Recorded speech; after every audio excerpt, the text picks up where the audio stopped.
नमस्कार दोस्तों, welcome to success drift. Bharat में शायद ही कोई ऐसा होगा जो रतन टाटा के नाम से परिचित ना हो। कुछ उन्हें सक्सेसफुल बिजनेसमैन के रूप में जानते हैं तो कुछ उन्हें उनके चैरिटी के लिए जानते हैं। लेकिन जो भी कारण हो, रतन नवल टाटा अपने नाम की तरह ही एक रत्न है। यहाँ तक कि इतनी सफलता के बावजूद भी वो अभी भी दुनिया के सबसे अमीर आदमियों की सूची में नहीं आते हैं, और इसका कारण उनके द्वारा किए गए परोपकारी काम है। उन्होंने हमेशा समाज को वापस देने में विश्वास किया है, और ऐसी विचारधारा वाला व्यक्ति वास्तव में बिजनेस की दुनिया में सभी सम्मान का हकदार है। और आज के इस वीडियो में हम इन्हीं के बारे में बात करेंगे और जानेंगे वो 5 कारण जिससे कि रतन टाटा हम सबके लिए एक बिजनेस आइडियल तो है ही, लेकिन साथ ही साथ वो एक अच्छे इंसान भी है। तो अगर आप भी इन 5 चीज़ों को अपने जीवन में अपना लेते हैं तो आपका जीवन भी सफल हो जाएगा। तो चलिए जानते हैं पहला कारण जीवन में छोटी और स्थिर शुरुआत की। भले ही रतन टाटा का जन्म भारत के सबसे पॉश परिवार में हुआ हो, लेकिन उन्होंने कभी भी पैसे और शक्ति अपने परिवार से नहीं ली और एक आम आदमी की तरह ही अपनी करियर की शुरुआत की। और 1959 में उन्होंने कार्नेल यूनिवर्सिटी से आर्किटेक्चर की डिग्री प्राप्त की और हार्वर्ड यूनिवर्सिटी से मैनेजमेंट का कोर्स किया। और उसके बाद 1962 में रतन टाटा ने टाटा ग्रुप में अपना करियर शुरू किया और टिस्को में एक वर्कर के रूप में काम करने लगे। टिस्को यानी कि टाटा आयरन स्टील कंपनी। वे लगभग 10 वर्षों तक कठिन काम किया उन्होंने। उसके बाद उन्हें नेल्को यानी कि नेशनल रेडियो और इलेक्ट्रॉनिक कंपनी लिमिटेड के डायरेक्टर इन चार्ज के रूप में नियुक्त किया गया। उन्होंने एक बेहतर उपभोक्ता इलेक्ट्रॉनिक्स बनाने की दिशा में काम किया और 1991 में रतन टाटा को टाटा ग्रुप ऑफ कंपनी के डायरेक्टर के रूप में नियुक्त कर दिया गया। उन्होंने अपने पिता की कंपनी में बहुत ही बुनियादी नौकरी से शुरुआत की और आज वह बिलियन डॉलर की कंपनी के मालिक हैं। टाटा ग्रुप के डायरेक्टर के रूप में वह अपनी कंपनी के लिए अंतर्राष्ट्रीय मान्यता और प्रतिष्ठा हासिल करने में सक्षम रहे। कंपनी ने अमेजिंग परफॉर्मेंस दिया, जिससे कि Tata group New York stock exchange में लिस्ट कर दिया गया। और रतन टाटा के ही डायरेक्शन में टाटा ग्रुप ने Tetley tea, Jaguar, Land Rover, Corus सहित कई कंपनियों का अधिग्रहण किया और टाटा को एक ग्लोबल ब्रांड बना दिया। दूसरा कारण, असफलता को भी इनाम देना। अंतर्राष्ट्रीय स्तर पर जब एक कंपनी को विकसित करना होता है तो उसके लिए जितनी की ऊर्जा और समय की आवश्यकता होती है, उससे रतन टाटा द्वारा पूरी तरह से समझाया जा सकता है। कंपनी के लिए हमेशा उनके आइडियाज सफल नहीं रहे, जैसे कि 2009 में नैनो कार असफल रही। एक बार जब कुछ वर्षों तक टाटा मोटर्स बिजनेस के साथ साथ इनोवेशन के मामले में भी अच्छा नहीं कर रही थी, तो रतन टाटा फेलियर को रिवॉर्ड देने का विचार लेकर आए और टाटा ग्रुप में एक वार्षिक प्रतियोगिता शुरू की। जो कंपनी में सर्वश्रेष्ठ असफल आइडिया को लेकर आएगा, उसे कंपनी रिवॉर्ड करेगी। इस प्रतियोगिता के पीछे असफलता का विरोध करना और फेल फास्ट लर्न फास्ट का मकसद था। और वो चाहते थे कि उनके कर्मचारी एसी कमरों से बाहर निकले और लोगों की प्रॉब्लम के लिए कुछ इनोवेटिव करें। तीसरा कारण, अपने अपमान पर विजय प्राप्त करना।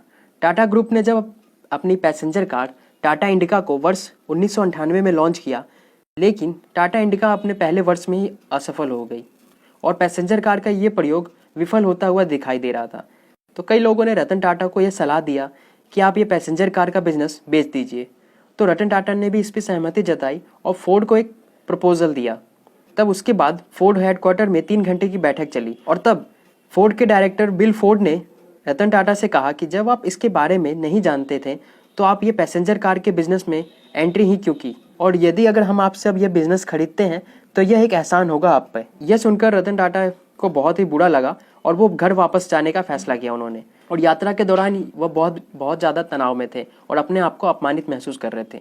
लेकिन पहले विफलताओं के बाद टाटा मोटर्स पैसेंजर कार के अपने बिजनेस में अच्छा परफॉर्म कर रही थी। उसी दौरान फोर्ड की कंपनी का बहुत बुरा हाल हो गया था। 2008 में जब फोर्ड दिवालिया होने की राह पर आ गया था, तब टाटा ग्रुप ने फोर्ड को अपनी luxury car brand Jaguar Land rover को खरीदने की पेशकश की। तो फोर्ड मीटिंग के लिए मुंबई पहुंचे। बैठक में बिल फोर्ड ने रतन टाटा से कहा कि आप जैगुआर और लैंड रोवर को खरीदकर हमारे लिए बहुत बड़ा उपकार कर रहे हैं। और उसके बाद जैगुआर और लैंड रोवर अब टाटा ग्रुप के ऑनरशिप में है और वर्तमान में प्रॉफिट कमा रही है। चौथा कारण है देशभक्ति दिल से। 21वीं सदी में हुई सबसे भयावह घटना 26/11 मुंबई आतंकवादी हमला था।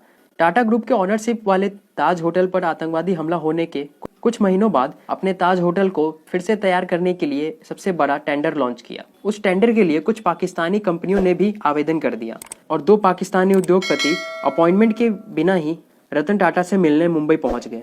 कुछ घंटों तक उन्होंने इंतजार किया। रतन टाटा ने उन्हें संदेश भिजवाया कि वो व्यस्त है और वो बिना अपॉइंटमेंट के किसी से नहीं मिल सकते हैं। तो इन उद्योगपतियों ने दिल्ली जाकर कांग्रेस के एक मंत्री से अपॉइंटमेंट बुक करने को कहा, जिस पर रतन टाटा ने उस मंत्री से जो कहा कि आप बेशर्म हो सकते हैं लेकिन मैं नहीं हूं, और फोन को कट कर दिया। कुछ महीनों बाद जब पाकिस्तानी सरकार ने टाटा सुमो को पाकिस्तान में आयात करने की मांग की तो रतन टाटा ने पाकिस्तान के लिए एक भी वाहन भेजने से इनकार कर दिया। यह उनकी मातृभूमि के लिए सम्मान और प्यार को दिखाता है। उन्होंने देश को पैसे और बिजनेस के ऊपर रखा।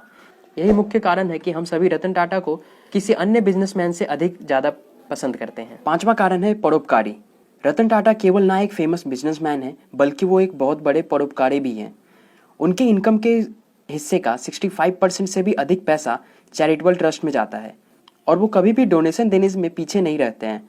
उनके जीवन का प्राथमिक लक्ष्य मानव विकास के साथ साथ भारतीयों के जीवन की क्वालिटी को बढ़ाना है। रतन टाटा हमेशा कहते हैं कि अगर आप तेज चलना चाहते हैं तो अकेले चलिए, लेकिन अगर आप दूर जाना चाहते हैं तो सबको साथ लेकर चलिए। यही मनोभाव और विचार उन्हें इतना अच्छा इंसान बनाता है कि उनके कॉम्पिटिटर भी उनकी प्रशंसा करते हैं। पिछले साल ही जब रतन टाटा को लाइफ टाइम अचीवमेंट अवार्ड देने के लिए इन्फोसिस के को फाउंडर नारायण मूर्ति जब आए तो उन्होंने सबसे पहले रतन टाटा के पैर छूकर आशीर्वाद लिए, फिर उसके बाद अवार्ड दिया।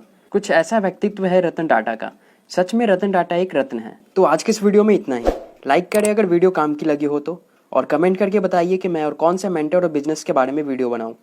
शेयर करें इस वीडियो को उन लोगों के साथ जिन्हें बिजनेस में इंटरेस्ट हो या फिर जो कुछ बड़ा करना चाहते हो लाइफ में, और सब्सक्राइब करें हमारे यूट्यूब चैनल को हर संडे ऐसे ही वीडियो देखने के लिए, और बेल आइकन पे जरूर प्रेस करें वरना आपको नोटिफिकेशन नहीं मिलेगा और वीडियो आप मिस कर दोगे।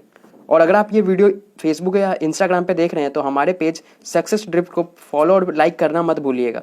और फाइनली थैंक्स फॉर वॉचिंग।